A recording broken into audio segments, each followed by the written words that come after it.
Hello students, मैं पुष्पा यादव स्वागत करती हूँ आप सभी का अपने इस होम साइंस की क्लास में। तो स्टूडेंट्स, आज मैं आप सभी के लिए लेकर आई हूँ कक्षा 12 के गृह विज्ञान के महत्वपूर्ण बहुविकल्पीय प्रश्नों को, जो आपके बोर्ड एग्जाम के लिए बहुत ही महत्वपूर्ण रहेंगे। हालांकि बोर्ड एग्जाम को बहुत दिन नहीं रह गए हैं, तो उम्मीद करती हूँ आप लोग की तैयारी बढ़िया चल रही होगी। तो चलिए बिना देर करते हुए मैं वीडियो को शुरू करती हूँ। आज का पहला प्रश्न हमारा है, गृह विज्ञान है। गृह विज्ञान क्या है? ऑप्शन ए विज्ञान है, ऑप्शन बी कला है, ऑप्शन सी कला तथा विज्ञान दोनों हैं, ऑप्शन डी इनमें से कोई नहीं। तो गृह विज्ञान कला तथा विज्ञान दोनों है, इसलिए ऑप्शन ए हमारा सही सी हमारा सही हो जाएगा। अगला प्रश्न हमारा है, मनुष्य की मौलिक आवश्यकताएं क्या है? मनुष्य की जो मौलिक आवश्यकताएं होती हैं वो क्या है? ऑप्शन ए भोजन है, ऑप्शन बी वस्त्र है, ऑप्शन सी मकान है, ऑप्शन डी उपयुक्त तीनों हैं। तो इसमें जो है मनुष्य की मौलिक आवश्यकताएं इनमें से तीनों हैं, भोजन भी है, वस्त्र भी है, मकान भी है, इसलिए ऑप्शन डी हमारा सही हो जाएगा। अगला प्रश्न हमारा है, गृह विज्ञान में मुख्य रूप से अध्ययन किया जाता है। गृह विज्ञान में मुख्य रूप से किसका अध्ययन किया जाता है? ऑप्शन ए भोजन तथा पकाने की कला, ऑप्शन बी धुलाई का ज्ञान, ऑप्शन सी गृह व्यवस्था का ज्ञान, ऑप्शन डी बच्चों का पालन पोषण।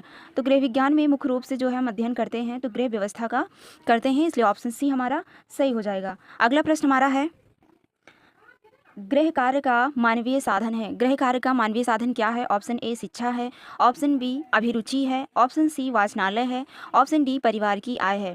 तो गृह कार्य का जो मानवीय साधन होता है वो अभिरुचि है, इसलिए ऑप्शन बी हमारा सही हो जाएगा। अगला प्रश्न हमारा है, मूलभूत आवश्यकता क्या है? एक मनुष्य की मूलभूत जो आवश्यकता होती है वो क्या है? ऑप्शन ए भोजन, ऑप्शन बी नींद या निद्रा, ऑप्शन सी इच्छा पूर्ति, ऑप्शन डी सुंदर वस्तु। तो मूलभूत आवश्यकता जो होती है वो भोजन है, इसलिए ऑप्शन ए हमारा सही हो जाएगा। अगला प्रश्न हमारा है, सबसे अधिक सुखी वर्ग होता है।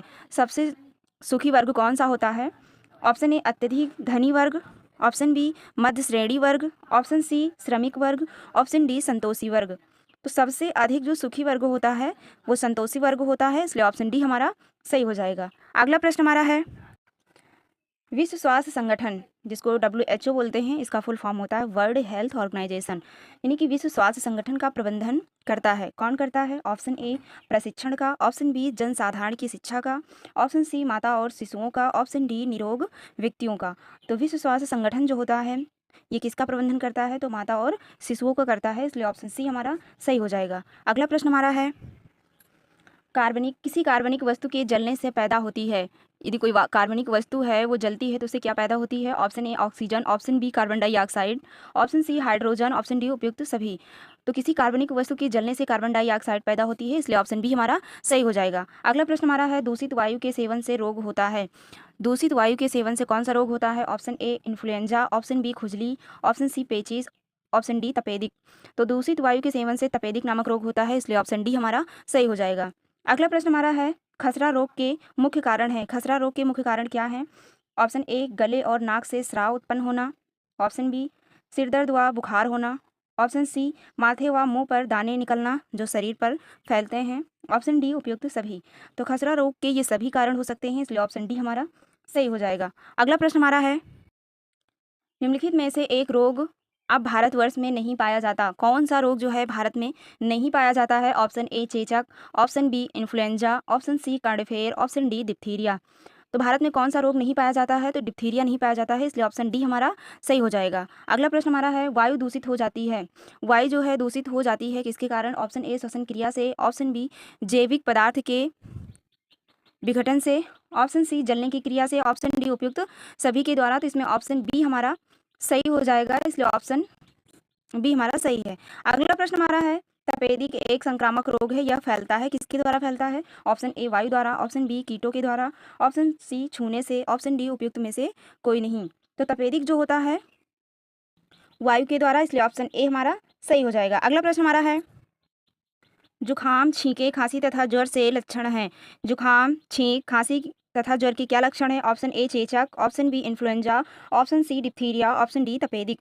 तो इसमें जो है किसके लक्षण है? तो इन्फ्लुएंजा के हैं, इसलिए ऑप्शन बी हमारा सही हो जाएगा। अगला प्रश्न हमारा है, ज्वर में मनुष्य का ताप हो जाता है। ज्वर में मनुष्य का ताप कितना हो जाता है? Option A 98 Fahrenheit, option B 98.4 Fahrenheit, option C 98.4 Fahrenheit से नीचे, ऑप्शन डी 98.4 फ़ारेनहाइट से ऊपर। तो मनुष्य का ज्वर में ताप जो होता है 98.4 फ़ारेनहाइट से ऊपर हो जाता है, इसलिए ऑप्शन डी हमारा सही हो जाएगा। अगला प्रश्न हमारा है, वायु की अशुद्धि का वैज्ञानिक कारण क्या है?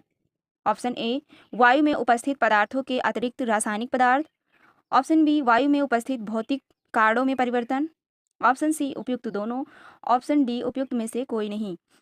तो इसमें जो सही ऑप्शन हमारा है वो डी हो जाएगा, उपयुक्त में से कोई नहीं। अगला प्रश्न हमारा है,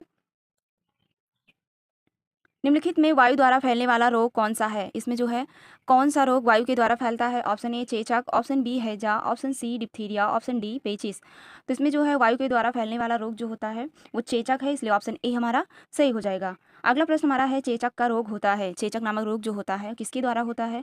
ऑप्शन ए जीवाणुओं के द्वारा, ऑप्शन बी विषाणुओं द्वारा, ऑप्शन सी वायु के भौतिक गुणों के द्वारा, ऑप्शन डी किसी के द्वारा नहीं। तो चेचक जो रोग होता है वो किसी के द्वारा इसमें से नहीं फैलता है, इसलिए ऑप्शन डी हमारा सही हो जाएगा। अगला प्रश्न हमारा है, बीसीजी का टीका लगाया जाता है, बीसीजी का टीका कब लगाया जाता है? ऑप्शन ए क्षय रोग से बचने के लिए, ऑप्शन बी काली खांसी से बचने के लिए, ऑप्शन सी हमारा है कर्णफेड़ से बचने के लिए, ऑप्शन डी रोहिणी से बचने के लिए। तो इसमें से सही ऑप्शन जो हमारा है वो ए हो जाएगा, क्षय रोग से बचने के लिए बीसीजी का टीका लगाया जाता है। अगला प्रश्न हमारा है,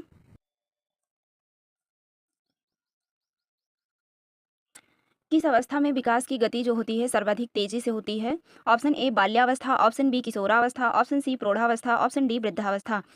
तो विकास की जो अवस्था होती है सबसे ज़्यादा तीव्र गति से कब होती है? तो किशोरावस्था में होती है, इसलिए ऑप्शन बी हमारा सही हो जाएगा। अगला प्रश्न हमारा है, किशोरावस्था की अवधि मानी जाती है, किशोरावस्था की अवधि कब से कब तक मानी जाती है? ऑप्शन ए 12 से 18 वर्ष, ऑप्शन बी 15 से 20 वर्ष, ऑप्शन सी 16 से 22 वर्ष, ऑप्शन डी 20 से 25 वर्ष। तो इसमें किशोरावस्था की जो अवधि मानी गई है वो 12 से 18 वर्ष मानी गई है, इसलिए ऑप्शन ए हमारा सही हो जाएगा। अगला प्रश्न हमारा है, किशोरों में विकास की गति तीव्र होने का कारण क्या है? किशोर जो होते हैं उनमें विकास की गति जो तीव्र होती है उसके होने का कारण क्या है? ऑप्शन ए हार्मोन्स की गतिविधि, ऑप्शन बी खान पान का प्रभाव, ऑप्शन सी वयस्कावस्था, ऑप्शन डी इनमें से कोई नहीं। तो किशोरों में जो विकास की गति होती है यानी कि तीव्र गति होने का कारण जो होता है वो हार्मोन्स की गतिविधि है, इसलिए ऑप्शन ए हमारा सही हो जाएगा।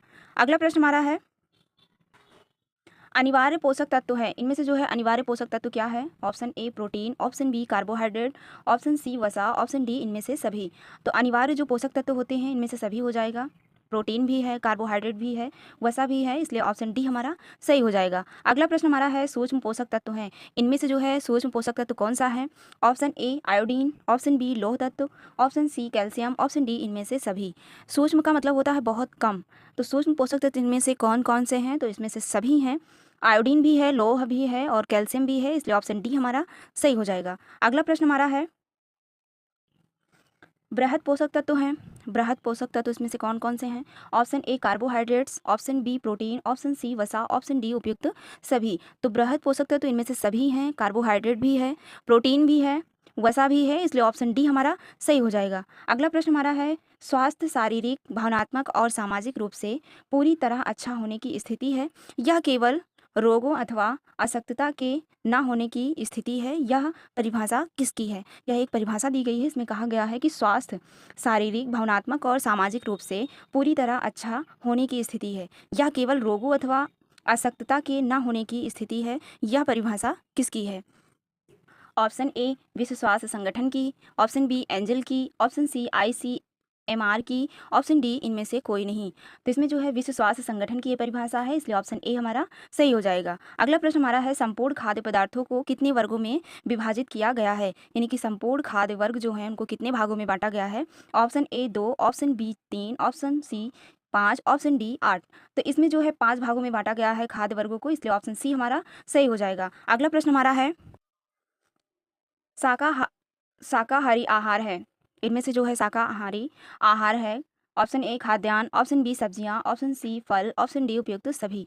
तो इनमें से सभी हैं, इसलिए ऑप्शन डी हमारा सही हो जाएगा। अगला प्रश्न हमारा है, किस वर्ग के लोगों में फास्ट फूड की प्रवृत्ति अधिक पाई जाती है? ऑप्शन ए बालकों में, ऑप्शन बी किशोरों में, ऑप्शन सी वयस्कों में, ऑप्शन डी वृद्ध में। तो इसमें जो है फास्ट फूड की आदत जो होती है सबसे ज़्यादा किस में पाई जाती है?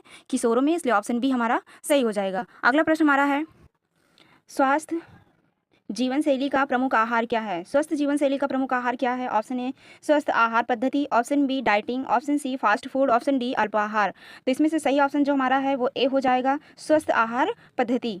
अगला प्रश्न हमारा है खान-पान संबंधी आचरण को प्रभावित करने वाला कारक जो है इनमें से कौन से हैं? ऑप्शन ए भोजन तैयार भोजन, ऑप्शन बी खान-पान, ऑप्शन सी परिवार, ऑप्शन डी उपयुक्त सभी। तो खान-पान संबंधी आचरण को प्रभावित करने वाले जो कारक हैं, इनमें से सभी हैं, तैयार भोजन भी है, खान-पान भी है, परिवार भी है, इसलिए ऑप्शन डी हमारा सही हो जाएगा।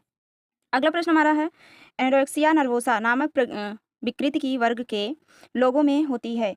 एक वर्ग है एनोरेक्सिया नर्वोसा। ये जो है विकृति किसमें पाई जाती है? ऑप्शन ए बालकों में, ऑप्शन बी किशोरों में, ऑप्शन सी वयस्कों में, ऑप्शन डी वृद्धों में। तो एनोरेक्सिया नर्वोसा जो है ये किशोरों में पाया जाता है, इसलिए ऑप्शन बी हमारा सही हो जाएगा। तो चलिए आज की वीडियो में बस इतना ही। आशा करती हूँ आप सभी को वीडियो पसंद आया होगा। अगर आपको वीडियो पसंद आता है तो वीडियो को लाइक शेयर एंड सब्सक्राइब कर लें। वीडियो को लास्ट तक जरूर देखें। अगर आप अपनी तैयारी को और भी ज़्यादा बेहतर बनाना चाहते हैं तो मैंने जो है चैप्टर वाइज भी ऐसे सारे MCQ यानी कि बहुविकल्पीय प्रश्नों को करवाया हुआ है और इसकी जो है फुल वीडियो हमारे चैनल पे पड़ी है। आप वहाँ से जाकर के देख सकते हैं, जिससे कि कम समय में आपका रिवीजन भी अच्छे से हो जाए और आपकी तैयारी भी और भी ज़्यादा मजबूत हो सके। तो चलिए, अगर आपको वीडियो पसंद आता है तो वीडियो को लाइक शेयर सब्सक्राइब जरूर कर लें। तो मिलते हैं आप सभी से नेक्स्ट वीडियो में, तब तक के